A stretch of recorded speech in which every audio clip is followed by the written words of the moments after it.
Let's talk about Michael Thomas and the New Orleans Saints, AJ. This is, okay, so last year, to talk about this, we have to talk about last year. You know what I mean? We have to talk about last year. Last year, Michael Thomas got hurt. He didn't get hurt. He was hurt. He's not practicing. They're not dressing him. Sean Payton's giving interesting answers before the games about him. He's doing something. Then it comes out that he came back through a terrible injury to play at the end of the season because he knew this was Drew Brees' last go. I'm like, oh, so Michael Thomas likes Drew Brees. What's going on here? Then there's a surgery that happens a couple weeks ago out of nowhere. Sean Payton gives a full press conference like, there was no miscommunication. We are not happy about this, basically.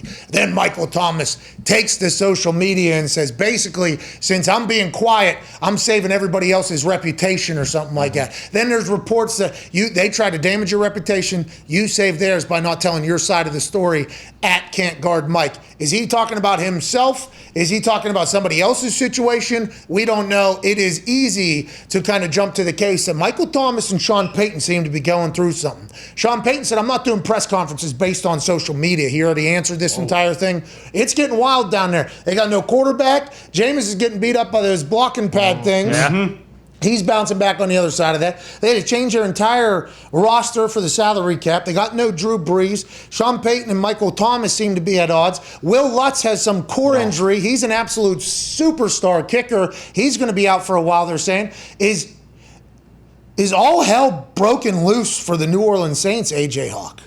It sure seems that way, and hopefully for them, like, they can get it all figured out before the regular season starts. Now, they have a lot of football questions to answer, I guess, but with this Michael Thomas situation, is he there? Like, I know he had surgery. Do we know where he's rehabbing? Like, I wonder if he's in the facility every day. How's it work? Well, and he didn't answer calls for 3 months, allegedly from the team. That's the weird thing. Like, that had to build. Like, if he truly didn't answer calls from anyone for 3 months, like, I would imagine, did they check on him? Did they make sure he was doing all right? Did they send someone to his house? So at Pro Football Talk, Mike Florio reports Michael Thomas ignored calls from Saints coaches, trainers for 3 months. So, what about text? Hold on. Maybe he texts him back. Yeah, maybe he's not a caller. Diana Rossini, though, congrats on the baby. Yeah, this weekend. Had no idea. Congratulations to her. She's normally insider for Saints, right? Yep. She normally has pretty good info. Florio, though, Saints do training camp in West Virginia. Maybe there is some sort of, I don't know why Florio would be the only one that knows this aside from anybody else, unless it's Thomas's team potentially telling Florio. Whatever the case, it seems like that would be what has happened. So aside from Kamara and studs, they have some studs on that defensive side. What with Michael Thomas' situation looming, and who knows how that's all going to work out. Will Lutz, the kicker, being out. No, Thomas Morstead, new punters on.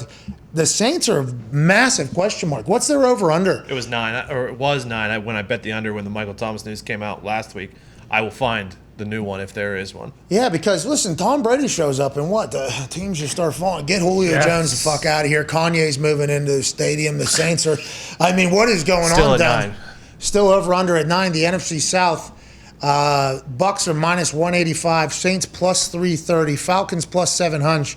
And then the Panthers plus 950, who are still allegedly in on the Deshaun Watson sweepstakes if everything gets handled off the field. That is, the Saints have been the pinnacle right now of football for a good part of the last decade and a half, 2 decades. Hey, good news. Good news for Sean Payton. They have a nice warm-up game against the Packers week 1 to really try to get everything fleshed out. Michael Thomas, though. I wanted to talk to Jameis because I want to talk about Michael Thomas, Sean Payton. I assume if Jameis is training with you and with how long you've been around, you and Sean Payton must know each other pretty well. Now, you don't have to obviously... He was one of those guys I helped early on. Okay, so Sean Payton and you are tight. Right now, he and Michael Thomas seem to be going at it publicly. Is that a right read on that or no? Yep, you're at the right read. You got the right read. How's it going to end? It started last year. I don't think I don't think it'll end good. It started last year, and then just from what I understand, they want them to get the surgery, and then he went dark on them, and then try to do it a different way. And look, if you want to do it a different way, it's your body, so you should be say, hey, I'm going to do what I want to do for my body, but you got to communicate. Like, I can't not call Fox back for several months. Just can't happen. Ain't gonna happen, right? Yeah. So then afterwards, they find out. So yeah, Sean is his head probably exploded that day that he found that out. So how far back does it go? You said it started last year. Like, could you see it? Like, was there signs that something was going to happen, or things just weren't great? Yeah, last year he punched somebody. He punched one of his teammates, and CJGJ. And then Sean really kind of went off more than anything. And I think Sean always looked at him like he loves me. He knows what it.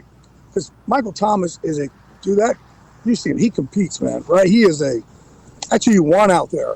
But I think in certain cases you also got to make sure a guy doesn't go so far out over here. So I think Sean tries to keep him over here somewhat controlled, and eventually things like that happen. Yeah, and hopefully they'll be able to work it out, especially for the Saints, who have had to restructure a lot of things with the contract salary and new quarterback. Obviously, you want to have Michael Thomas there. You just said you don't think it's going to work out well. I'm excited to watch that thing pan out.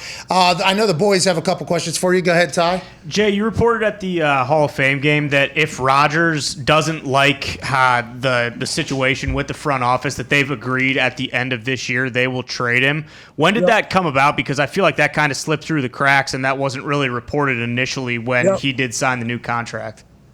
Yeah, and I think it's more of an agreement, like hey, we've agreed to do this. I don't know if it's in the contract, but it's more of an agreement. Now, he could also say, you know what, I'm going to elect not to look to get that trade, and I'll play out one more year, and then I'll have unrestricted free agency. Because he won't decide. If he says, yeah, I'm out, he won't really fully get to decide where he goes. Right? If they just work out a trade. So he may decide, you know what, I'll go to that one more year here, and I'll be unrestricted. That'll be one more year, I think, at the end of the year, unless something dramatic, unless somehow, some way, he and Goody go out to an Applebee's and they get drunk together and they do a whole bunch of kumbaya and they take a couple edibles and all of a sudden they love each other. I just don't see it come back around. Hey, mushrooms can get introduced into that night and make things happen much quicker if they had to. Go ahead, Connor. Yeah, Jay, what the hell's going on in Las Vegas? Like 4 executives have resigned, and also I think 3 or 4 players have retired. What's the deal over there? Yeah, I mean, look, it's the Raiders. Just because they move cities doesn't mean they're not the Raiders, right? So it's funny. It is pretty funny because they moved to Las Vegas, and everybody just assumed that they would be like a different place. It's still the Raiders, right? And now we get surprised. So, yeah, I think Bourdain got burnt out. They didn't see it coming. I do know that. But I think he just got burnt out of it. And then after that, it just boom, boom, boom, boom, boom. But it's going to be that's an interesting place. And, again, like we're talking about the Raiders. If we said this and they were still up in Oakland, we wouldn't really be like, a bunch of people quit the Raiders. We wouldn't really – it wouldn't really, right? Yeah. It'd be like, yeah, it's a Wednesday. You know? We're talking to Jay Glazer, #JNew.